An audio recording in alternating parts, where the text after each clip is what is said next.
大家好，我是灵魂，今天继续为大家讲解 3D Max 开拓者的使用教程。这节我们讲百叶的生成。我们首先在前视图或者是左视图画出窗户区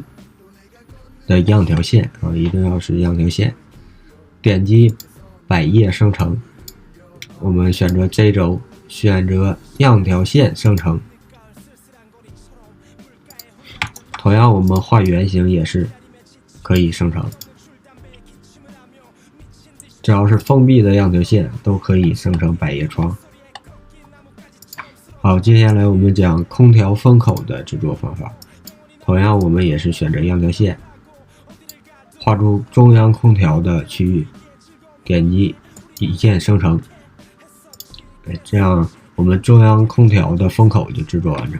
还有菱形的风口，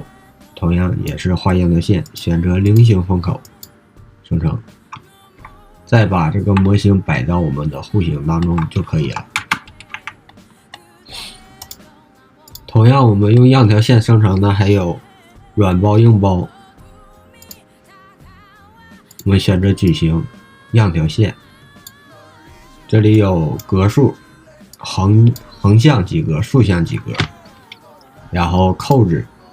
软包，我们把扣子勾选，比例调大一点，扣子的比例也大一些，然后执行生成，这样我们的软包就制作完成。如果不想要45度斜拼的话，可以把这个斜拼样式取消勾选，这样的软包就制作好了。棱镜的生成，我们选择棱镜，扣子不需要，比例改成1，斜拼，这样棱镜就制作完成，非常简单。那我们可以把这个格数调大一些，6格，竖向也6格，执行生成，给个棱镜的材质，这样它就是棱镜。硬包也是同样道理，我们直接选样条线，点击硬包斜拼，这样硬包就制作完成了，非常简单，都是选择样条线来制作。同样我们用样条线来生成的还有栏杆生成，我们选择样条线，画出样条线的路径，也就是扶手的路径，然后点击栏杆生成，这里我们勾选生成大柱，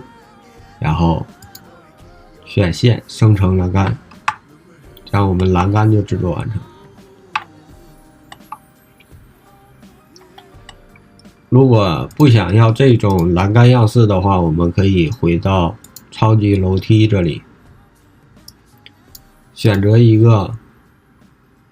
玻璃栏杆，选择一个栏杆样式，然后画样条线，点击创建栏杆，这样扶手栏杆就制作好了。这些都是通过样条线来制作，这个样条线随便画，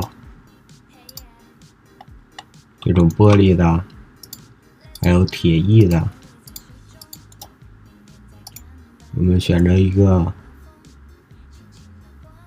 铁艺，点击创建。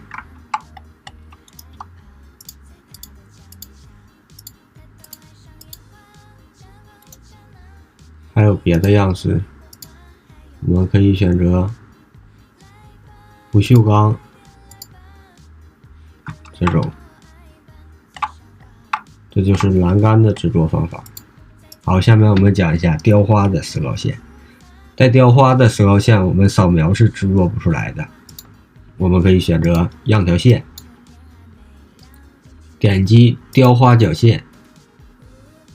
然后双击进来一个模型，把它移动到样条线上。这是在雕花的一节石膏线，我们选择这个石膏线，拾取物体，再选择样条线，一定要样条线，点击生成，这样我们带雕花的石膏线就制作好了。发现它的方向不对，我们可以删掉，但是中间这个一定要保留，然后点击镜像，这样它的方向就会进行改变。然后我们把这个中间的删掉，雕花的石膏线就这么制作好。这节就到这里，感谢大家的支持，拜拜。